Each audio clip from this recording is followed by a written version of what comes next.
नमस्कार, पद्मेश न्यूज में आपका स्वागत है। सबसे पहले एक नजर आज की हेडलाइंस पर। शनिवार को मनाया जाएगा ईद उल फित्र का पर्व। मुस्लिम बाहुल्य क्षेत्रों में छाई खुशियां, बढ़ी चहल पहल। गोंगले मंडी के सचिव और 2 निरीक्षक निलंबित, कर्तव्य निर्वहन में लापरवाही पर हुई कार्रवाई। जिले के सभी स्कूलों में मनाया गया प्रवेशोत्सव। गर्मी के चलते कम संख्या में स्कूल पहुंचे छात्र। नगर के गुजरी चौक के पास स्थित 3 स्कूलों में पहुंचे कुल 6 बच्चे। करंजिया के जनपद सीईओ के साथ में की गई अभद्रता पर जिले के सभी जनपद के सीईओ सहित पंचायत कर्मियों ने सामूहिक अवकाश लेकर जताया विरोध। और 16 जून को खेले जाएंगे फुटबॉल प्रतियोगिता के सेमीफाइनल मैच। और अब समाचार विस्तार से। सेवइयों में लिपटी मोहब्बत की मिठास का नाम है ईद उल फित्र। 1 महीने तक भूखे प्यासे रहकर अल्लाह की इबादत करने वाले रोजेदारों को अल्लाह का इनाम है ईद उल फित्र। ईद उल फित्र का यह त्योहार न सिर्फ मुस्लिम धर्म के सच्चे मायनों को बताता है, बल्कि यह त्योहार अमन, चैन, शांति, देश की एकता और अखंडता का भी प्रतीक है। ईद उल फित्र का यह त्योहार शनिवार को जिला मुख्यालय सहित पूरे देश में हर्षोल्लास के साथ मनाया जाएगा, जिसमें मुस्लिम धर्म के लोग ईद उल फित्र की नमाज अदा कर एक दूसरे को गले लगाकर ईद की मुबारकबाद देंगे।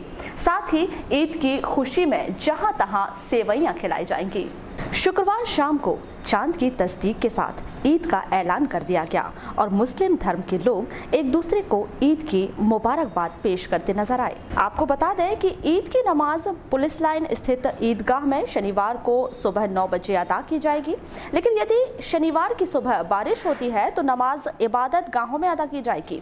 आपको बता दें कि 15 जून को दूज का चांद बिल्कुल ही स्पष्ट नजर आ रहा था। पिछले कई वर्षों में यह पहला मौका है जब चांद बिल्कुल स्पष्ट नजर आया और सामूहिक रूप से लोगों ने चांद का दीदार किया। ईद का चांद नजर आते ही मुस्लिम बाहुल्य क्षेत्रों में खुशियां और चहल पहल बढ़ गई है।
अस्सलाम वालेकुम, वालेकुम सलाम।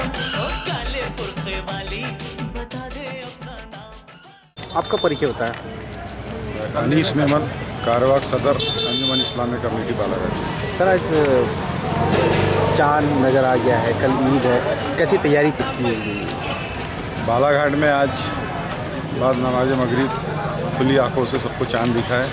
मैं पूरी बालाघाट की आवाम को चांद की मुबारकबाद देता हूं और ईद की भी अग्रिम मुबारकबाद देता हूं। कल सुबह 9 बजे इंशाअल्लाह बालाघाट के पुलिस ग्राउंड में ईदगाह में नमाज ईद उल फित्र अदा की जाएगी।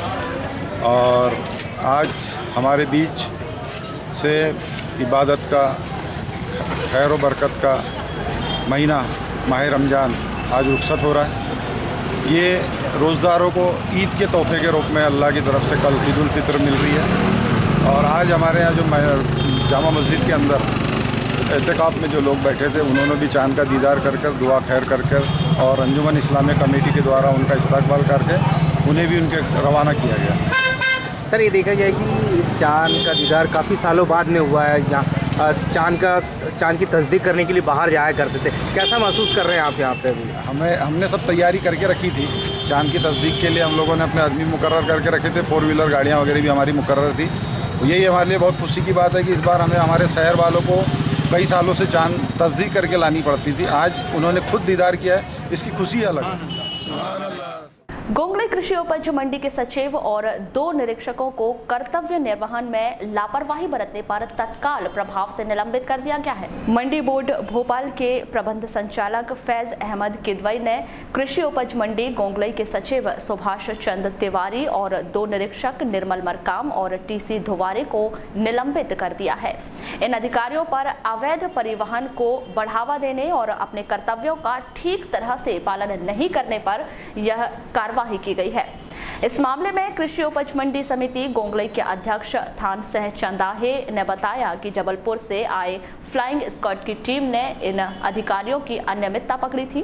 सर, आपके यहाँ गोंगले मंडी है, उनके सचिव और 2 इंस्पेक्टरों को निलंबित कर दिया गया है, क्या मामला है ये पूरा? देखिए, इस संबंध में तो मुझे विस्तृत जानकारी नहीं है, परंतु संचालक जबलपुर के निर्देशानुसार कि दोनों सचिव, दोनों इंस्पेक्टरों को जो निलंबित किया गया है, अवैध परिवहन की वजह से किया गया है, ये आदेश में लिखा गया है, इतनी जानकारी है मुझे। मगर फिर भी कब का मामला है ये अभी फ्लाइंग आई थी चना खरीदी के समय में, उस समय में फ्लाइंग के माध्यम से 2-3 केस बने अंतर्राज्यीय नाका राजेगांव में। उसमें फ्लाइंग के माध्यम से 1-2 टोकन भी मिले कि भैया ये गाड़ियाँ कर्मचारियों के माध्यम से जा रही है, और इसी के तहत तो उप संचालक महोदय जबलपुर ने इनके ऊपर कार्रवाई की और इन्हें निलंबित कर दिया गया। तो यहाँ पे अभी कौन प्रभार में है? प्रभार में सम्मानीय वाराणसी कृषि मंडी सचिव विजय कुंवर शाह जी पदभार दिए हैं। सर, अभी क्या नाम है उनके जो जिनको सस्पेंड किया गया है? देखिए, वैसे 8-9 माह तक के तिवारी जी रहे हैं, उनका कार्यकाल ठीक था, परंतु जो उनके सहयोगी कर्मचारी थे, अब उन्हीं के वजह से इस प्रकार की घटना घटी है। नहीं, क्या क्या नाम है उनका? एक है निर्मल मरकाम, टीसी धुवारे और सुभाष चंद्र तिवारी जी सचिव। तीनों को निलंबित कर निलंबन अवधि में उनका कार्य कहाँ रहेगा? निलंबन अवधि में उनका कार्यकाल सागर। वहीं मंडी सचिव सुभाष तिवारी को निलंबित किए जाने पर यहां के मंडी सचिव का अतिरिक्त प्रभार वारासिवनी मंडी के सचिव कुंवर शाह को दिया गया है। सर, आपको आकस्मिक प्रभार दिया गया है यहाँ का, कैसा प्रभार, मतलब किस वजह से दिया गया है? हमारे जो पूर्व सचिव है उनको निलंबित कर दिया गया है, जिसके कारण मुझे जबलपुर से निर्देश मिले हैं, आदेश मिले हैं कि यहाँ अतिरिक्त प्रभार सौंपा गया है। मैं अपना कर्तव्य पर उपस्थित हो चुका हूँ। सर, क्यों उनको निलंबित कर दिया गया? ये मुझे जानकारी नहीं है, ये भोपाल स्तर की कार्रवाई है, वरिष्ठालय से संबंधित है, इसलिए मुझे क्यों निलंबित किया गया है उसके संबंध में मुझे कोई जानकारी नहीं है। सर, क्या प्राथमिकता रहेगी आपकी यहाँ पे? जैसे मंडी सचिव का प्रभार ले लिया आपने आज, जो भी वरिष्ठालय द्वारा जो कार्य मुझे सौंपा जाएगा उसको ईमानदारी पूर्वक कार्य करूँगा। कलेक्टर एवं जिला निर्वाचन अधिकारी डीवी सिंह ने निर्वाचन कार्य में लापरवाही बरतने पर शासकीय कमला नेहरू उच्चतर माध्यमिक विद्यालय वारासिवनी के सहायक शिक्षक नीरज वर्मा को तत्काल प्रभाव से निलंबित कर दिया है। निलंबन अवधि में उनका मुख्यालय कार्यालय अनुविभागीय अधिकारी वारासिवनी में रखा गया है। उल्लेखनीय है कि सहायक शिक्षक नीरज वर्मा को बीएलओ नियुक्त किया गया था। श्री वर्मा लिखित सूचना के बाद भी अपने मुख्यालय पर अनुपस्थित पाए गए, जिसके कारण उन्हें बीएलओ का आदेश शामिल नहीं होने से निर्वाचन का कार्य प्रभावित हुआ है। श्री वर्मा द्वारा विभागीय आदेश की सूचना उपरांत भी अपने मुख्यालय से अनुपस्थित रहकर अपने कर्तव्यों की अवहेलना की गई है, जिसके कारण उन्हें निलंबित किया गया है। नए शिक्षण सत्र का दूसरा चरण शुक्रवार से शुरू हो गया है। 15 जून को सभी विद्यालयों में प्रवेश उत्सव मनाया गया। इधर जिला मुख्यालय के उत्कृष्ट विद्यालय में कक्षा 11वीं में प्रवेश लेने के इच्छुक छात्रों की पहली सूची जारी कर दी गई है और पहली सूची में चयनित छात्रों को 21 जून तक शुल्क जमा कर प्रवेश लेना अनिवार्य होगा। इस संबंध में उत्कृष्ट विद्यालय के प्राचार्य आर.के. लटारे ने बताया कि उत्कृष्ट विद्यालय में कक्षा 11वीं में प्रवेश लेने वाले छात्रों की पहली सूची जारी हो चुकी है। जिन छात्र छात्राओं का नाम पहली सूची में है वे 21 जून तक अवश्य ही प्रवेश ले लें। दूसरी सूची 22 जून को जारी कर दी जाएगी। 21 जून के बाद पहली सूची के छात्र छात्राओं को प्रवेश नहीं दिया जाएगा। डिंडोरी जिले के करंजिया जनपद पंचायत में विगत दिवस एक कार्यक्रम के दौरान पूर्व जनपद अध्यक्ष द्वारा वहां के सीईओ को थप्पड़ मारे जाने के विरोध में शुक्रवार को जिले की समस्त जनपद पंचायत के सीईओ और पंचायत विभाग के कर्मचारियों ने सामूहिक अवकाश लिया। ये सभी अधिकारी और कर्मचारियों ने एक रैली निकाली और कलेक्ट्रेट पहुंचे। यहाँ उन्होंने एडीएम शिव गोविंद मरकाम को एक ज्ञापन सौंपकर करंजिया की पूर्व जनपद अध्यक्ष को गिरफ्तार करने की मांग की। अधिकारी कर्मचारी यूनियन जिंदाबाद जिंदाबाद, अधिकारी कर्मचारी यूनियन जिंदाबाद जिंदाबाद, कर्मचारी यूनियन जिंदाबाद जिंदाबाद, संयुक्त संगठन मोर्चा जिंदाबाद जिंदाबाद।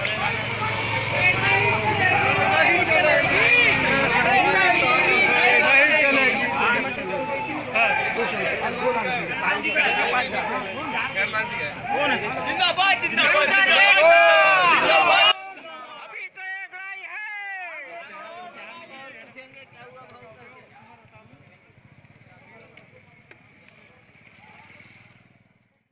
ज्ञापन सौंपने के दौरान लांजी जनपद पंचायत के सीईओ अशोक मिश्रा ने इस घटना की निंदा की। आज सामूहिक रूप से आप लोग अवकाश में और रैली के माध्यम से ज्ञापन सौंपने की क्या मांग है? क्या हमारे एक साथी सीईओ हैं करंजिया जनपद पंचायत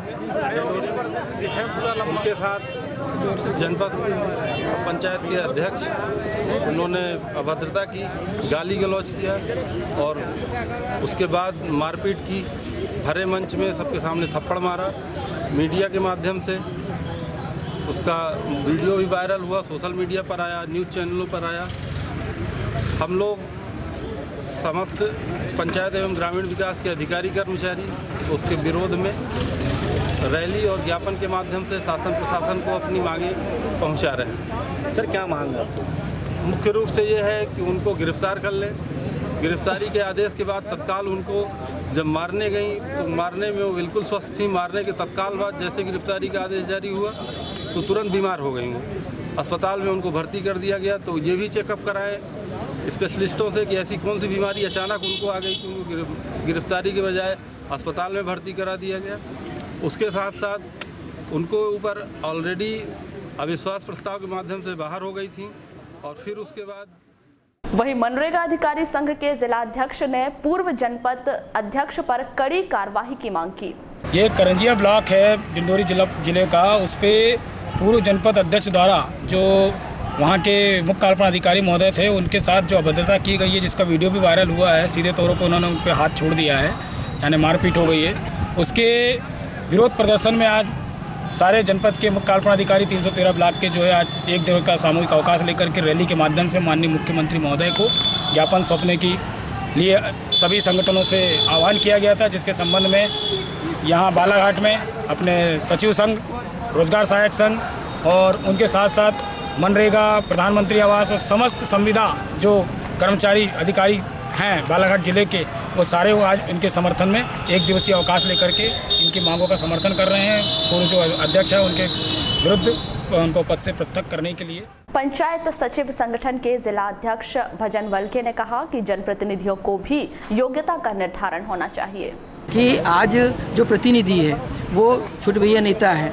आज ग्राम पंचायत का चुनाव हो, चाहे वो जिला पंचायत का चुनाव हो, चाहे जनपद का चुनाव हो, चाहे वो विधानसभा या लोकसभा का चुनाव हो, उसमें मापदंड आका जाता है। आज हमारी योग्यता जो है, हम योग्यता के आधार पर सचिव पद पर है, रोजगार सहायक के पद पर है और मुख्य कार्यपालन अधिकारी बड़े बड़े प्रशासनिक पद पर योग्यता के आधार पर आए हैं। तो हमारा सभी संगठनों के माध्यम से, मेरा वक्तव्य के माध्यम से मैंने आज जो सीओ साहब के इस सम्मान में मैंने अपने उद्गार प्रकट किया है, उसमें मैंने ये कहा है कि आज जो 12वीं पास हो वो सरपंच प्रतिनिधि हो, और जो ग्रेजुएशन है वो विधायक प्रतिनिधि हो, और जो पोस्ट ग्रेजुएशन है वो सांसद प्रतिनिधि हो, और जब रिटायरमेंट की जो सेवानिवृत्ति का कार्यकाल होता है, जो शासकीय कर्मचारी के लिए 60 वर्ष निर्धारित किया गया है, 62 वर्ष निर्धारित किया गया है, और कहा जाता है कि आप शासन के कार्य करने के लिए आप सक्षम नहीं हैं। ऐसी स्थिति में हम ये भी मांग कर रहे हैं कि सभी संगठनों के माध्यम से ये मांग रखेंगे कि इनकी भी जो एज लिमिटेड हो 60 वर्ष तक के, उसके बाद में कोई प्रतिनिधि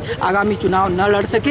एक निर्धारित 24-25 वर्ष से लेके 60 वर्ष के बीच में वो सरपंच प्रतिनिधि, जनपद प्रतिनिधि या जिला पंचायत प्रतिनिधि, चाहे वो विधानसभा प्रतिनिधि हो या संसद प्रतिनिधि का चुनाव वो फाइट करे। ऐसी योग्यता हमने आज मंच के माध्यम से सभी संगठनों से आह्वान करी है।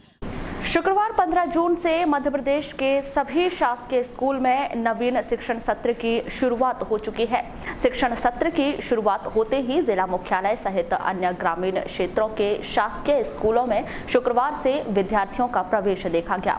स्कूल के पहले दिन सभी शासकीय स्कूलों में प्रवेश उत्सव मनाया गया, जहां स्कूली बच्चों को तिलक लगाकर उन्हें निःशुल्क पाठ्य पुस्तकों का वितरण किया गया।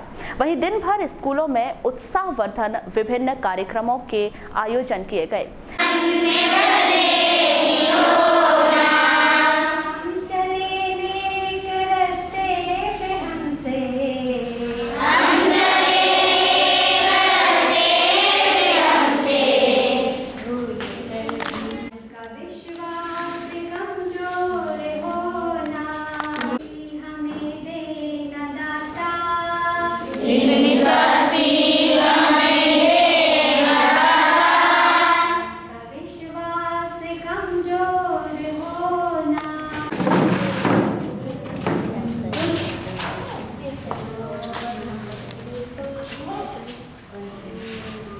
पुस्तक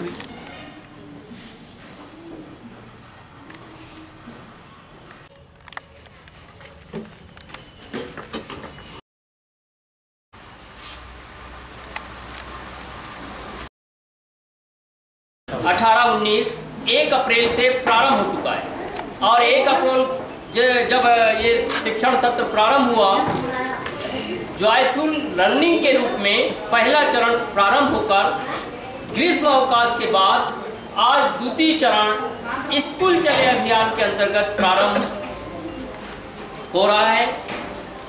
और इस ग्रीष्म अवकाश के पश्चात आज स्कूल का पहला दिन प्रवेश उत्सव के रूप में मनाया जा रहा है। इधर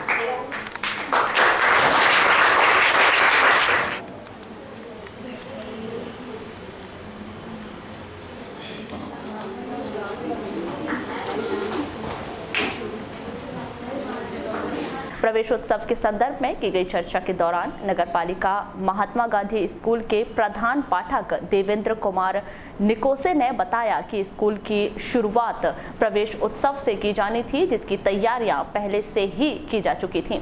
आज जो है पहला दिन है बच्चों का प्रवेश उत्सव जो है, बच्चों को आज हमने जो किताबें वगैरह वितरित की है, और प्रवेश उत्सव की तैयारी तो पहले से ही की जा रही थी। किताबों के साथ साथ अन्य जो उनको अभी उनका उत्साहवर्धन भी करेंगे, और अन्य कार्यक्रम भी होंगे इसके साथ ही साथ। वहीं मामले के संदर्भ में की गई चर्चा के दौरान बीआरसी नरेंद्र राणा ने अपने विचार कुछ इस प्रकार व्यक्त किए।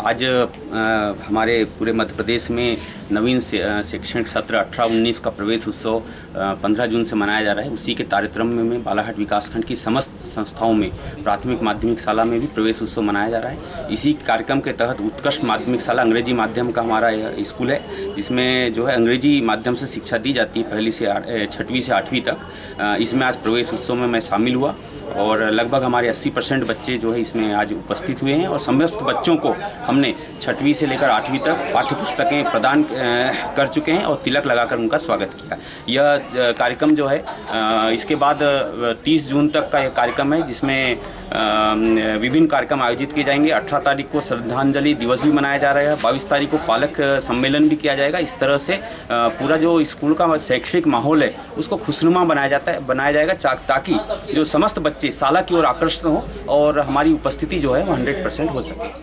पुलिस लाइन में खेली जा रही सब junior girls state football championship के चौथे दिन 2 क्वार्टर फाइनल मैच खेले गए। पहले मैच में बड़वानी की टीम ने नरसिंहपुर को 5 गोल से हराया, वहीं दूसरे मैच में टीकमगढ़ की टीम ने हरदा की टीम को 4 गोल से पराजित किया। इस प्रतियोगिता का सेमीफाइनल मैच शनिवार को खेले जाएंगे, जिसमें सेमीफाइनल में छिंदवाड़ा का मुकाबला बड़वानी से होगा, जबकि दूसरे सेमीफाइनल में धार की भिड़ंत टीकमगढ़ से होगी।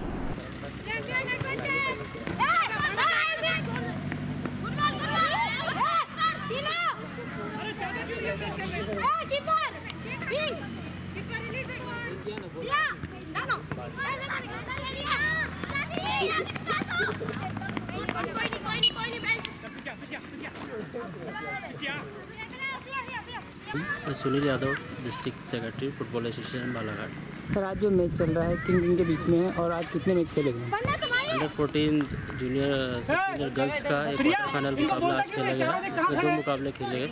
पहला सुबह हुआ और सेकंड अभी चल रहा है। सुबह मॉर्निंग के फर्स्ट मुकाबले में बड़वानी डीएफए ने नरसिंहपुर डीएफए को 5-0 से शिकस्त दी और अभी सेकंड जो क्वार्टर फाइनल स्टार्ट हुआ है यह टीकमगढ़ डीएफए व हरदा के बीच खेला जा रहा है, जो अभी जस्ट स्टार्ट हुआ है और इसका अभी रिजल्ट आना बाकी है।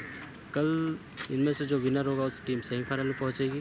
कल 2 सेमीफाइनल मैच खेले जाएंगे और 17 तारीख को इस टूर्नामेंट का, इस प्रतियोगिता का फाइनल है और उसके उपरांत 12 दिवसीय यहाँ पर नेशनल का प्रशिक्षण कैंप लगाया। एक और जिला मुख्यालय सहित अन्य ग्रामीण क्षेत्रों में शुक्रवार को शिक्षण सत्र शुरू होते ही प्रवेश उत्सव मनाया गया, तो वहीं दूसरी ओर ऐसे कई स्कूल हैं जहां स्कूल प्रबंधन घंटों तक बच्चों की राह तकते रहे, लेकिन बच्चे स्कूल नहीं पहुंचे। कई स्कूलों में 50-60 बच्चों की दर्ज संख्या में से महज 3-4 बच्चे ही स्कूल पहुंचे। मामले के संदर्भ में की गई चर्चा के दौरान स्कूल के प्रभारी प्रधान पाठक द्वारा स्कूल का अस्तित्व खतरे में रहने की बात कहते हुए इसकी पूरी भड़ास सरकार द्वारा जारी किए गए RTE कानून पर निकाली है। उन्होंने कहा कि जब से सरकार RTE के तहत 25% बच्चों का दाखिला निजी स्कूलों में निःशुल्क करवा रही है, तब से शासकीय प्राथमिक स्कूलों में बच्चों की संख्या में लगातार कमी देखी जा रही है। क्या है, तो सबसे की कल छुट्टी है ईद की, तो क्या है लगातार छुट्टी होने की वजह से और लंबी छुट्टी पड़ने की वजह से बच्चे थोड़ा सा नहीं आ पाए। हालांकि हमारी तरफ से पूरी कोशिश हुई है कि हमने छुट्टी लगने की पूर्व में पता चला कि 15 तारीख को स्कूल खुलेगा, प्रवेश उत्सव बनाया जाएगा, सभी बच्चों का आना अनिवार्य है। अभी क्या है, बच्चे गाँव भी गए हैं, उसकी वजह से भी नहीं आते। सर, ये माना जाता है कि जैसे प्राइवेट स्कूलों की संख्या अत्यधिक बढ़ने से सरकारी स्कूलों में बच्चों का आगमन कम होता है, तो क्या ऐसी स्थिति देखने को मिल रही है क्या शासकीय स्कूल में? नहीं, ऐसी स्थिति क्या है कि शासन ने जो RTE के अंतर्गत बनाई है, योजना बनाई है कि 40% और 25%, उसमें मानसिक क्या है कि उनको लगता है कि भाई हमारे बच्चों को फ्री में शिक्षा मिल रही है, तो उनका रुझान, भाई पैसा तो गवर्नमेंट दे ही रही है, उनका रुझान प्राइवेट स्कूल की तरफ हो रहा है। पर वास्तविक यह है कि प्राइवेट स्कूल न प्रशिक्षित शिक्षक है, न शिक्षक मतलब वो है अनुभवी शिक्षक है, ऐसा कुछ नहीं। जबकि देखा है उनकी अपेक्षा शासकीय स्कूल में अनुभवी शिक्षक है और प्रशिक्षित शिक्षक है और उनके अलावा अधिक मेहनत करते हैं। अपने यहाँ दर्ज संख्या कितनी है बच्चों? अपने यहाँ दर्ज संख्या 60 है। और इस वर्ष कितने बच्चे आए? 7 बच्चे आ गए हैं और अभी हमारा प्रयास। कटंगी में 15 जून को किसान आंदोलन का आयोजन किया गया। यहां अन्नदाता किसान संगठन से जुड़े और अन्य किसानों द्वारा अपनी मांगों को लेकर प्रदर्शन किया गया। इन किसानों का कहना है कि उन्हें उनका हक मिलना ही चाहिए। भारत माता की अभी तो लड़ाई है, अभी तो लड़ाई है, भारत माता की।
देने वाले हटते जाओ, देने वाले हटते जाओ।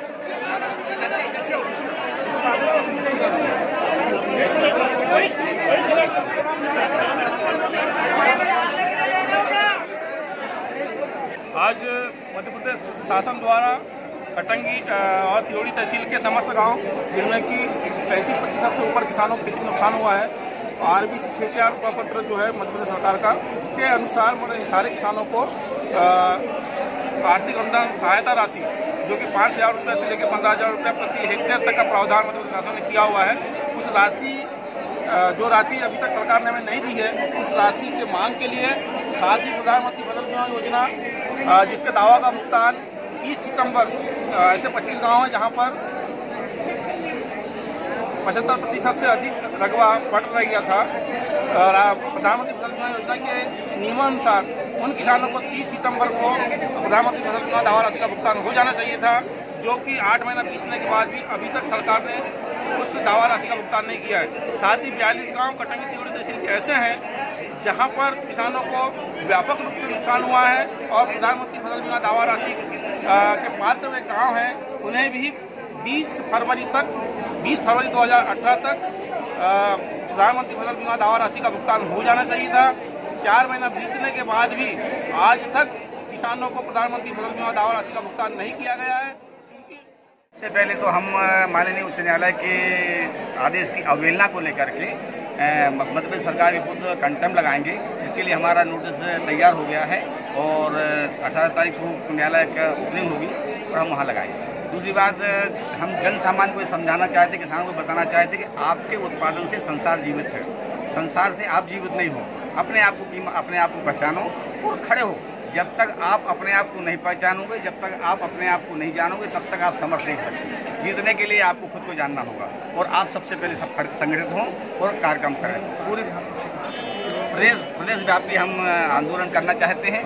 पूरे प्रदेश में कंटेम्प्ट लगाने के बाद जो निर्णय आएगा उसको लेकर हम पूरे प्रदेश में आंदोलन। किसान संघ किसी राजनीतिक पार्टी के साथ में मिलकर काम कर रहा है? नहीं, हमारा संगठन किसी भी राजनीतिक पार्टी से मिलकर काम नहीं कर रहा है, स्वतंत्र है, गैर राजनीतिक है। इसमें कोई किसी पार्टी से मतलब नहीं। तो आगामी अपना जो कदम होगा वो ये है कि आप कोर्ट जाना चाहते हैं, कंटेम्प्ट लगाना चाहते हैं? कोर्ट तो हम जा ही रहे हैं और अभी जो मुआवजा नहीं मिला है लोगों के लिए बीमा का, मेरे को फसल बीमा नहीं देना है, फसल बीमा बीमा कंपनी को देना है। तो फिर जो फसल बीमा का पैसा फसल बीमा कंपनी देगी। ये बताओ किस एक आदमी करो मान देगा, किसानों किसने काटा? कंपनी तो आई नहीं किस्त के लिए। किस थ्रू से काटा, किस चैनल से काटा पैसा? किसानों का बीमा का पैसा जो सोसाइटी के माध्यम से इनसे सुन लेंगे। बैंक के अंदर चलो आप अलग से प्रॉब्लम जहाँ तक मुझे जानकारी है या वरिष्ठ अधिकारियों से मुझे जानकारी प्राप्त हुई है, जून जुलाई में इसका पैसा मिल जाना चाहिए बीमा कंपनी की ओर से। जून जुलाई में पैसा मिलेगा, वो चूँकि बीमा कंपनी को देना है और RBC 64 का है, इसका हम जाँच करवा लेते हैं और जो भी इसको कुछ कार्रवाई होगी वो करेंगे RBC 64। किसानों को जल्दी से जल्द 15 दिन के अंदर मुआवजा मिल जाएगा सर? इसका किस चीज़ का? ये जो इनने RBC 64 जांच करवाने पे ही मिल पाएगा ये। सर जांच तो पहले हो गई है। देखो यार, वो एक्चुअली ये कहानी है कि वो सीधा नहीं हो पाएगा। तो सर अभी तो फसल उड़ गई सब, वो रिपोर्ट है, वो रिपोर्ट तो हमारे पास है। अनावारी भी करवा के रखी, अब इस पर चर्चा करते हैं। पिछले कई दिनों से हड़ताल कर रहे मध्य प्रदेश कृषि विकास अधिकारी संघ द्वारा 15 जून को नगर में रैली निकाली गई। यह रैली कलेक्ट्रेट पहुंची, जहां प्रशासनिक अधिकारी के माध्यम से प्रदेश के मुख्यमंत्री को एक ज्ञापन प्रेषित किया गया। इस संबंध में संघ के पदाधिकारियों ने बताया कि उनकी सभी मांगें जायज हैं, तभी तो आज प्रदेश का पूरा कृषि विभाग उनकी मांगों का समर्थन कर रहा है। किसान मित्र, किसान दीदी सर जिंदाबाद, जिंदाबाद। हम सब कर्मचारी एकता जिंदाबाद, जिंदाबाद। कर्मचारी एकता जिंदाबाद, जिंदाबाद। सरकार जुर्म की टक्कर में संघर्ष हमारा नारा है। सरकार जुर्म की टक्कर में संघर्ष हमारा नारा है। आवाज दो, आवाज दो, हम सब एक है, हम सब एक है। सर आज रैली के माध्यम से आप ज्ञापन करते हैं, क्या मांगों को लेकर के आप? ये आज हमारे मध्य प्रदेश ग्रामीण कृषि विस्तार अधिकारी संघ का जो अनिश्चितकालीन हड़ताल चल रहा है, इसमें उनका वेतनमान को लेकर के जो वेतन विसंगति है उसको लेकर के एक न्यायोचित मांगों को लेकर के एक हड़ताल स्ट्राइक चल रहा है। उसके सपोर्ट में आज पूरा कृषि विभाग, मध्य प्रदेश का पूरा कृषि विभाग उनके समर्थन में एक दिन का अवकाश लेकर के और उनका समर्थन दे रहा है और शासन को ये आगाह कर रहा है कि इनकी न्यायोचित मांग को जल्दी से जल्दी उनको ध्यान दें और उसको पूर्ण करें। सर, काफ़ी दिन हो गए इनके हड़ताल को, अभी तक कोई सुझाव नहीं निकल पाया, कोई हल नहीं निकल पाया। नहीं, शासन को लगातार हम लोग अवगत करा रहे हैं जो ज्ञापन के माध्यम से, पत्राचार के माध्यम से, कि इनके हितों को ध्यान में रखते हुए जल्दी से जल्दी उचित निर्णय लिया जाए। जो कोर्ट का भी डिसीजन है और जो इनकी वेतन विसंगति है तो वो उसको ठीक किया जाए।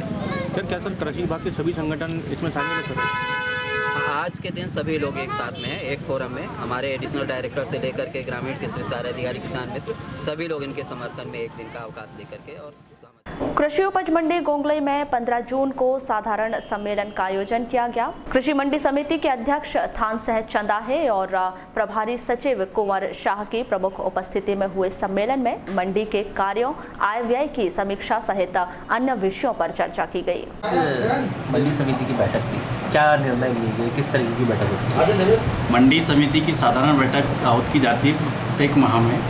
इसमें आय व्यय का ब्यौरा दिया जाता है, वरिष्ठालय से प्रपत्र प्राप्त उसका वाचन किया जाता है और जो भी छूटक मोटक जो भी कार्यक्रम किए जाते हैं उसके पर अध्यक्ष और समिति के द्वारा विचार विमर्श किया जाता है। एजेंडे में क्या क्या रखा गया था? एजेंडे में वही विगत साधारण सम्मेलन 28/5/2000 कार्यवाही पुष्टि बाबत रहती है। आय व्यय पत्रक मई का अवलोकनार्थ अनुमोदन किया जाता है, वरिष्ठालय से प्राप्त परिपत्र का अवलोकन किया जाता है और जो भी निर्माण कार्य होते हैं उसकी समीक्षा की जाती है। क्या और अन्य विषय भी रख सकते हैं इस बैठक में? अन्य विषय रख सकते हैं यदि किसी प्रकार से सदस्यों ने कि अपने क्षेत्र में कोई काम करवाना है, कि कुछ निर्माण कार्य करवाना है, इस संबंध में जानकारी। एकता परिषद बालाघाट के नेतृत्व में जिले के आदिवासी बाहुल्य क्षेत्र के ग्रामीणों ने जिला मुख्यालय में जल जंगल जमीन के लिए आंदोलन किया। इन लोगों द्वारा बस स्टैंड में धरना प्रदर्शन किया गया। इसके बाद अधिकार रैली निकाली जो कलेक्ट्रेट पहुंची। यहां इन लोगों ने 6 सूत्रीय मांगों का ज्ञापन प्रशासनिक अधिकारियों को दिया।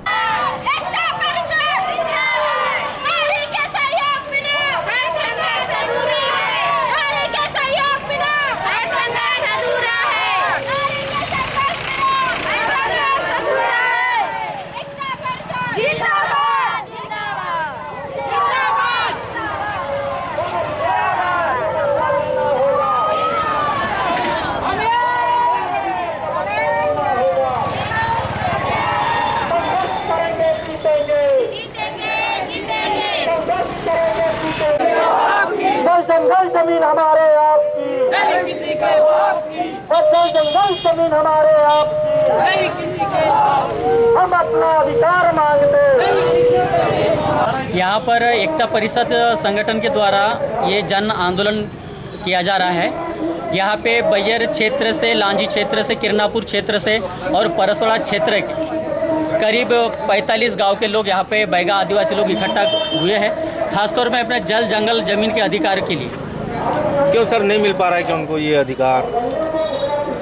इसमें क्या वजह से आप लोग धरने पे बैठ गए हैं सर? ये तो वजह यह है कि जो वन अधिकार जो लोगों के है वो तो सरकार जो सामूहिक दावा है उसको नहीं दे रही है। दूसरी बात है कि सन 74-75 में जिन लोगों को सन 74-75 में कान्हा क्षेत्र के मुखी रेंज को जो पहले सबसे पहले हटाया गया था उसकी बिना जांच किए सरकार ने बोल दिया कि हमने इनका पुनर्वास कर दिया गया। मगर मैं कहता हूँ कि मोवाला गांव में 50 बैगा परिवार के लोग हैं। 50 बैगा परिवार के लोगों को अगर एक भी अगर परिवार को अगर उन्होंने अगर पुनर्वास अगर किया होगा तो बात अलग है। तो मतलब परिवार को ये कहने का मतलब कि शासन की नीति के रमजानुल मुबारक के 29वें रोजे पर जामा मस्जिद भरवेली में ग्रामीण बौद्ध संघ द्वारा रोजा अफ्तार कार्यक्रम कराया गया, जिसमें ग्रामीण बौद्ध संघ के पदाधिकारियों का मुस्लिम समुदाय द्वारा इस्तकबाल किया गया।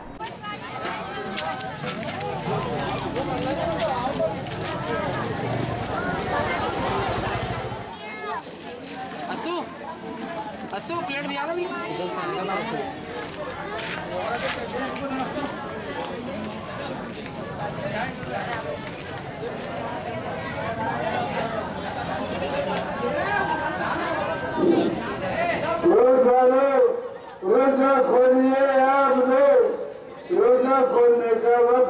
वहीं ग्रामीण बौद्ध संघ के पदाधिकारियों ने बताया कि कौमी एकता आपसी भाईचारा के मकसद से यह कार्यक्रम करवाया गया है। मैं मोना मेश्राम, ग्रामीण बौद्ध समिति के अध्यक्ष।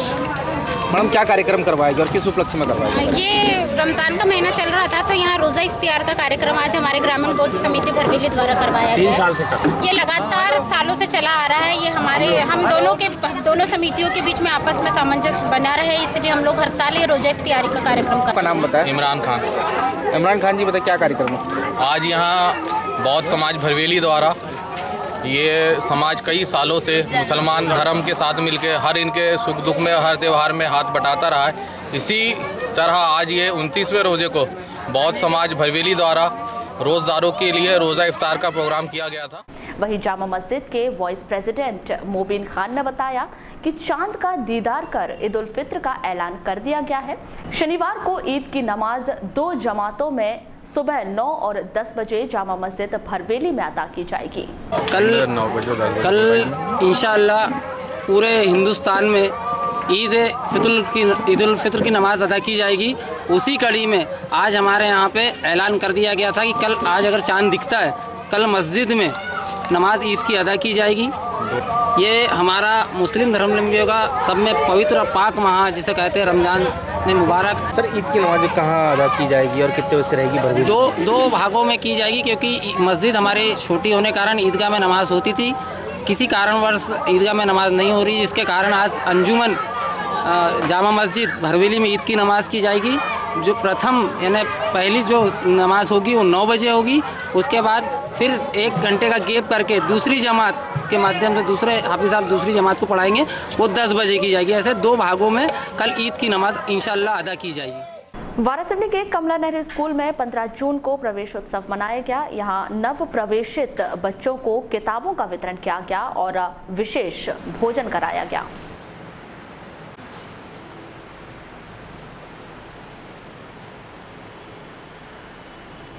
मैं कोमल विशेष जन शिक्षा केंद्र कमला नेहरू विकासखंड वारासिवनी, जनपद शिक्षा केंद्र वारासिवनी। सर, आज कमला नेहरू विद्यालय में पहुँचे, आपको क्या कार्यक्रम था? सर, आज गया है सबसे पहले तो कि हर प्राथमिक और माध्यमिक शाला में जो अपना SMC जो होता है इसकी अपने को बैठक को अरेंज करना था।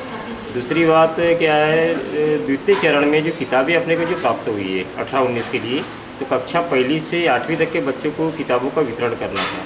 तीसरी बात सर ये है कि बच्चों के लिए अपने को ये महाजून यानी 15 दिन का जो कालखंड है इसको सेट भी करना है, जिसमें खेल कूद है, विविध प्रकार की प्रतियोगिता है और जो 40-40 मिनट का अपना जो कालखंड है इसको भी डिवाइड करना था।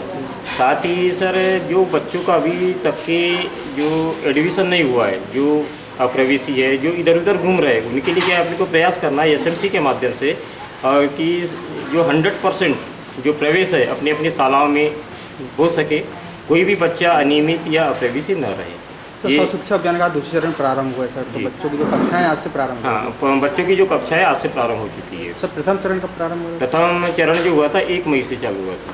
तो सर, आज पाठ्य पुस्तक वितरण किया गया? हाँ, पाठ्य पुस्तकों का यानी कल तक के सभी स्कूलों में पहुँच चुकी है और आज ये बच्चों को नए सत्र की जो किताबें हैं जो प्राप्त हुई है वो सभी बच्चों को वितरण करना। सर, कक्षाएं प्रारंभ होगी? हाँ, कक्षाएं भी आज से प्रारंभ हुई। वारासिवनी के ख्वाजा गरीब नवाज मस्जिद में गुरुवार को पूर्व विधायक प्रदीप जायसवाल द्वारा रोज़ा इफ्तार का आयोजन किया गया। इसमें बड़ी संख्या में रोजेदारों ने शिरकत कर रोज़ा इफ्तार किया।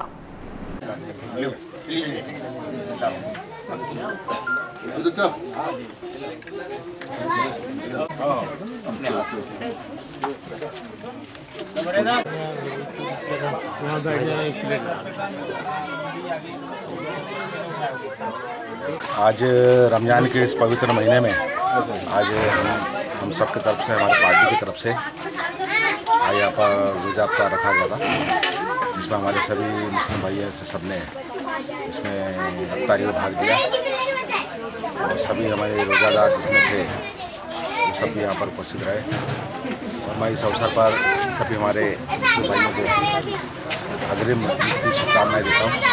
और यही दुआ करता हूँ कि इनकी जो भी ख्वाहिशें हैं इस सबको अल्लाह ताला इनकी दुआ कबूल करे। मैं इसे करता हूँ। भारत सैनिक में जो अमन चैन भाईचारे की भावना पिछले लगातार आज़ादी के बाद से बनी हुई है और उस परंपरा को आगे बढ़ाते हुए आज हम यहाँ पर ईद उल फित्र के इस त्योहार को शांति और सौहार्दपूर्ण वातावरण में मनाए जाने को लेकर कलेक्टर टीवी सिंह की अध्यक्षता में शुक्रवार को शांति समिति की बैठक का आयोजन किया गया। आयोजित इस बैठक में उपस्थित सभी धर्मों के पदाधिकारियों से उन्होंने इस त्योहार में शामिल होकर ईद की खुशियां मिलजुल कर हर्षोल्लास के साथ मनाने की अपील की, जिस पर सर्वधर्म के पदाधिकारियों ने खुशी खुशी अपनी सहमति जताई।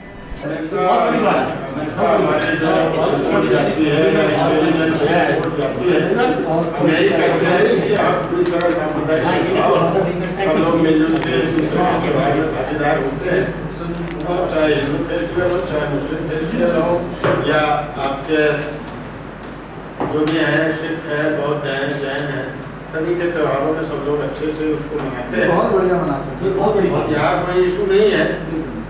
फिर भी औपचारिक बैठकें हम लोग इसलिए करते हैं कि किसी भी कोई विशेष जरूरत है तो उसकी तरफ ध्यान आकर्षित हो और हम वो व्यवस्थाएं कर पाएँ कि किसी को अपनी धार्मिक आराधना में कोई बाधा न हो।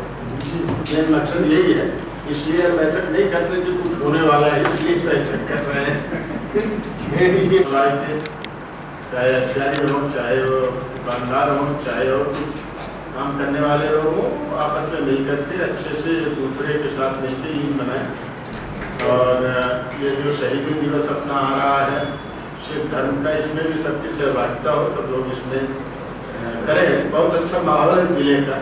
आप सही कह रहे थे कि जितना अच्छा माहौल है उस हिसाब से उतना हाईलाइट नहीं हुआ है, ये बात सही है और होना चाहिए, क्योंकि यहाँ ऐसा कहीं कोई फर्क मुझे भी 1 साल होने जा रहा है, ऐसा कुछ समझ में आया नहीं। तो बहुत अच्छी स्थिति है और रहनी चाहिए। यही जो है व्यक्ति के, परिवार के और देश के आगे बढ़ने का मार्ग प्रशस्त करता है। तो आज की इस जिला स्तरीय बैठक में आप सभी महानुभावगण शामिल हुए, आपने अपना समय दिया, इसलिए मैं आपका आभार व्यक्त करता हूँ। और हम लोग उम्मीद करते हैं कि ईद को और आगे आने वाले त्योहारों में पूरे उल्लास के वातावरण में अच्छे तरीके से मनाएंगे। एक बार आने के लिए पुनः आप सबका बहुत बहुत धन्यवाद। लालबर्रा में 15 जून को ब्लॉक मरार माली समाज द्वारा प्रतिभा सम्मान समारोह का आयोजन किया गया। इस कार्यक्रम में IES में ऑल इंडिया रैंकिंग में गत वर्ष के टॉपर दुर्गेश मानेश्वर, जिला पंचायत सदस्य झाम सिंह नागेश्वर और समाज के ब्लॉक सचिव गणेश मात्रे प्रमुख रूप से उपस्थित रहे। कार्यक्रम के दौरान उन छात्र छात्राओं का सम्मान किया गया जिन्होंने 10वीं और 12वीं की बोर्ड परीक्षा में 75% से अधिक अंक हासिल किए हैं। जब आप पढ़ रहे हैं तो प्रभाविकता जरूरी है, इफेक्टिवनेस जरूरी है। अगर आप 6 घंटे पढ़ रहे हैं तो आपकी पूरा ध्यान 6 घंटे अगर पढ़ाई में है तो वही आपको बहुत ज़्यादा लाभ पहुंचा सकता है। तो छात्र छात्राओं को मैं ये कहना चाहूँगा कि आप जिंदगी में कभी भी पढ़ रहे हो, जब आप पढ़ रहे हो, आपके सामने किताब खुली हो तो आपका ध्यान पूरा यही होना चाहिए, तो आपको इसका सबसे ज़्यादा मैक्सिमम बेनिफिट मिलेगा। मैं मरारवाड़ी समाज की ओर से उन्हें जो अपनी ओर से उनके उज्जवल भविष्य की कामना करता हूँ। इसी प्रकार वे और आगे उन्नति करें, अच्छी पढ़ाई करें और अच्छे मुकाम हासिल करें। हमारे समाज में प्रतिभाओं की कमी नहीं है, किंतु उन्हें मार्गदर्शन देने की आवश्यकता है और उन्हें आगे बढ़ाने की आवश्यकता है। आज हमारा समाज इस क्षेत्र में काफी बहुसंख्यक में है, किंतु हम उन्हें सुविधा नहीं दे पाते, जिसके कारण हमारे बच्चे आगे की पढ़ाई नहीं कर पाते और वो शिक्षा ग्रहण नहीं कर पाते। आज 12वीं पास करने के बाद उन्हें अच्छे मार्गदर्शन की आवश्यकता है कि उन्हें किस क्षेत्र में जाने की आवश्यकता है और उनका जो इंटरेस्ट है, चाहे वो इंजीनियर बनना हो, डॉक्टर बनना हो या जिस क्षेत्र में जाना चाहते हैं। ये कार्यक्रम मरार माली समाज जो शिक्षा की दृष्टि से बहुत पिछड़ा हुआ था जी, और हमारे समाज के जो आराध्य हैं महात्मा ज्योतिबा राव फुले, उन्होंने 18वीं शताब्दी में शिक्षा के क्षेत्र में उन्होंने भारत में शिक्षा की क्रांति लाई। उसी समय से शूद्रों को और महिलाओं को शिक्षा का अधिकार मिला और उसी से प्रेरणा लेकर मराठवाड़ी समाज गांव-गांव में सम्मेलन आयोजित कर शिक्षा को बढ़ावा देने के लिए बच्चों को प्रोत्साहित करता है। और इसी कार्यक्रम में आज यहाँ कार्यक्रम है जी, क्या क्या किया गया कार्यक्रम में? प्रतिभाशाली बच्चों का सम्मान करते हैं। 10वीं और 12वीं में 75% से ऊपर जिन्होंने अंक लाए हैं जी, उनका सम्मान कर रहे हैं। हमारे मुख्य अतिथि के रूप में यहाँ पर दुर्गेश मानेश्वर IES यानी भारत में 11वीं रैंक के अधिकारी हैं और उनका और समाज के वरिष्ठ जनों का मार्गदर्शन। लालबर्रा के रेस्ट हाउस में 15 जून को ब्लॉक महिला कांग्रेस की बैठक हुई। कांग्रेस प्रवक्ता विशाल बिसेन, जिला पंचायत सदस्य राकेश डहरवाल, महिला कांग्रेस नेत्री विनीता सोनी और लक्ष्मी बाघाड़ी की प्रमुख उपस्थिति में हुई बैठक में 18 जून को महंगाई के विरोध में महिला कांग्रेस द्वारा किए जाने वाले विरोध प्रदर्शन की रूपरेखा तय की गई।